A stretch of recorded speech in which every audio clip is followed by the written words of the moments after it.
Hello students, how are you all? I Ashma Khanna welcome you all to my channel Physica. So today we are going to do very important topic of capacitor, that is parallel plate capacitor. Parallel plate capacitor. I told you earlier that parallel plate capacitors, हम लोगों को लगता है capacitor ऐसे है, but capacitor एक पूरा surface होता है लाइक बुक, ठीक है।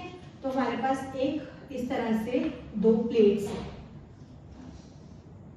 ठीक है, positive charge negative charge having distance small D. Suppose इसका इलेक्ट्रिक फील्ड है E नॉट। अब देखो सरफेस है बेटा, पूरा सरफेस है, so it has surface charge density sigma, ठीक है। और इलेक्ट्रिक फील्ड इसका कैसे होगा, that will be sigma by epsilon naught, और सिग्मा की वैल्यू तो पता ही है तुम्हें, Q by A। Surface charge density, linear charge density, volume charge density electric field वाले चैप्टर में बहुत डीपली बताते हैं। अब एक और चीज आती है potential gradient, electric field as potential gradient. Gradient का मतलब ही होता है that divided by its distance. So हमारे पास ये होता है E equals to minus dV by dr। Magnitude लेंगे तो simple dV by dr means potential by its distance. यहाँ पे पोटेंशियल भी डिस्टेंस क्या है, दैट इज स्मॉल d। तो पोटेंशियल के बारे में आपको बहुत अच्छे से पता है that capacitance that is equals to Q by V। Main हमेशा फोकस करना है पोटेंशियल की एक इक्वेशन आ जाए। अब पोटेंशियल की इक्वेशन हमारे पास आ गई E इंटू डी। अब E की जगह पे we can write it as sigma by epsilon naught into D. Sigma की जगह पे Q by epsilon naught, sorry Q by A divided by epsilon naught into D. Q by A epsilon naught into D. Capacitance का formula क्या होता है, charge by potential. मतलब charge को तो इधर ही रहने दो, पोटेंशियल को डिनोमिनेटर में ले आओ, बाकी सारी टर्म उधर मैनेज कर दो। A एप्सिलॉन नॉट डिनोमिनेटर में था, इधर जाके न्यूमरेटर में शिफ्ट हो गया। A epsilon naught D numerator में था, यहाँ डिनोमिनेटर में चला गया, ये आ जाएगा C नॉट। क्यों नॉट लिखा बेटा, क्योंकि कुछ है नहीं है, खाली है, तो हम लोग लिख सकते हैं वैक्यूम में है C A naught A epsilon naught by D। In case हम लोग मीडियम लेते हैं कोई, जब भी कभी मीडियम लोगे तो एप्सिलॉन की जगह पे क्या आ जाएगा, एप्सिलॉन नॉट की जगह पे simple epsilon by D C। अब हमें पता है dielectric constant K equals to epsilon by epsilon naught. तो एप्सिलॉन की वैल्यू क्या आ जाती है, epsilon naught by into K। तो एप्सिलॉन की जगह पे we can write it as epsilon naught K। ये क्या बन गया, C naught K when we take medium, ठीक है। Next we have when we place dielectric slab और we can say non conducting slab. जब वो रख देते हैं तो क्या हमारी इक्वेशन बनती है, हम क्या रखते हैं, अब इसके बीच में एक नॉन कंडक्टिंग स्लैब जिसकी थिकनेस है T, और इसका कुछ ना कुछ इलेक्ट्रिक फील्ड होगा, suppose it will be E। When we place non conducting slab, जो पिछली टर्म में था that is capacitance of parallel plate capacitor. अब आ जाता है capacitance of parallel plate capacitor when we place non conducting slab inside it. Non conducting को we can also say that it will B dielectric slab, ठीक है। अब मैंने बोला था एक ही टर्म पे फोकस करना, क्या, potential, that is V net that will be equals to V naught, पहले एक्सटर्नल का ले लेते हैं, plus V non conducting. V naught क्या आएगा, हमें पता है पोटेंशियल ग्रेडियंट के हिसाब से V equals to electric field into distance. अब इलेक्ट्रिक फील्ड कौन सा आएगा, ऑब्वियसली एक्सटर्नल वाला ही होगा, और डिस्टेंस क्या होगा, डी। डी तो होगा बट ये टी भी आ गया बीच में। अगर हम लोग बेटा डी ले रहे हैं ना पूरा, तो मतलब हम टी की भी बात करें, हम टी की बात नहीं करना चाहते हैं। क्यों? क्योंकि अभी हम लोग एक्सटर्नल की ही ले रहे हैं। तो we can write it as D minus T. D में से टी माइनस कर दो कि ये नहीं है हमारे पास, सिर्फ हम इसकी ही ले रहे हैं, plus V non conducting symbol, E into इसकी थिकनेस है टी। ठीक है, E naught D minus T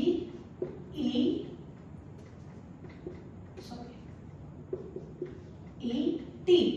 अब हमें पता है dielectric constant epsilon by epsilon naught, also E naught by E. अब मैम आप कहोगे मैम ये तो ऊपर आपने एप्सिलॉन लिख दिया, यहाँ पे ई नॉट वैक्यूम वाला लिख दिया। इलेक्ट्रिक फील्ड का formula 1/4 pi epsilon not, inverse relation होता है। अगर उसका एप्सिलॉन नीचे आ रहा है तो इसका ई नॉट ऊपर आएगा। ठीक है, तो ई की वैल्यू क्या बन गई इससे, अगर ये आ जाएगा ई नॉट बाय ई, ई की वैल्यू क्या बन गई, ई naught by K, E naught D minus T as it is plus E naught by K T. ठीक है, take E naught common, d minus t plus t by k। Take, यहाँ v आ रहा है हर जगह पे, e नॉट d, इसको ना ब्रैकेट बड़ी कर देंगे, माइनस टी कॉमन ले लो, अंदर क्या बन गया 1, माइनस टी कॉमन लिया, यहाँ पे माइनस 1 बाई के। माइनस क्यों आया बेटा, क्योंकि माइनस हम बाहर ही कॉमन ले लिए, मैथ्स। ओके ठीक है, ई नॉट की जगह पे क्या लिखेंगे, हमें पता है सरफेस है that is E equal to sigma by epsilon naught, sigma की जगह पे Q by A epsilon naught. ये याद रखना छोटी छोटी टर्म्स। ई की जगह पे sigma by epsilon naught D minus T 1 minus 1 by K, D Q sorry sigma की जगह पे Q by A epsilon naught, sigma की जगह पे क्यू बाय ए लिखा है, d minus T plus d minus T 1 minus 1 by K. वही q और v एज इट इज एक जगह रहने दो, बाकी सारी टर्म उधर। यहाँ q मैंने यही रहने दिया और v को इधर ले नीचे, बाकी a एप्सिलॉन नॉट ऊपर divided by d minus T 1 minus 1 by K. ठीक है, और q बाय v की जगह पे we can write c a epsilon naught d minus t 1 minus 1 by k। अब आ जाता है in case it is fully packed.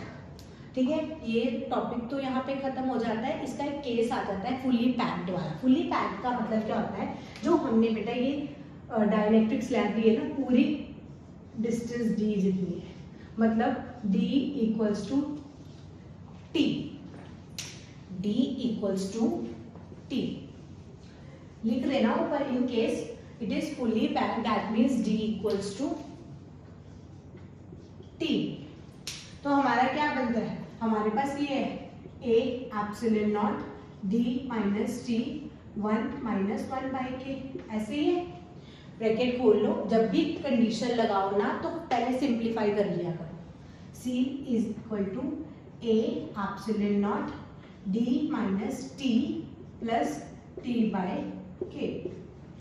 ठीक है, कंडीशन लगा लो अब, a epsilon naught d minus t की जगह पे भी d ले लो plus d by k, cancel out d with d, तो c as it is a epsilon naught d by k।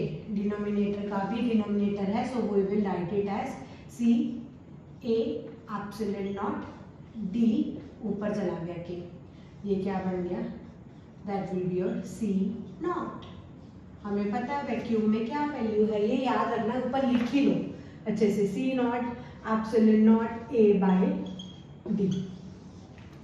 ठीक है, this is the case when we place non conducting means dielectric slab inside it. ठीक है. Next we have conducting slab. जब हम place करते हैं conducting slab, याद रखना बेटा डाइलेक्ट्रिक आ जाता है. कभी कभी क्या होता है बच्चे डाइलेक्ट्रिक की जगह टॉपिक आता है डाइलेक्ट्रिक का, कंडक्टिंग वाला पूरा लिख देते हैं तो डिडक्ट हो जाते हैं marks. Okay, I hope clear होगा ये. सो नेक्स्ट वी हैव, जब हम कंडक्टिंग स्लैब रखते हैं, पहले ये भी थोड़ा मैसी हो रहा है, मैं एक बार दोबारा बना देती हूँ, क्लियर हो जाएगा थोड़ा. पहले प्लेट्स,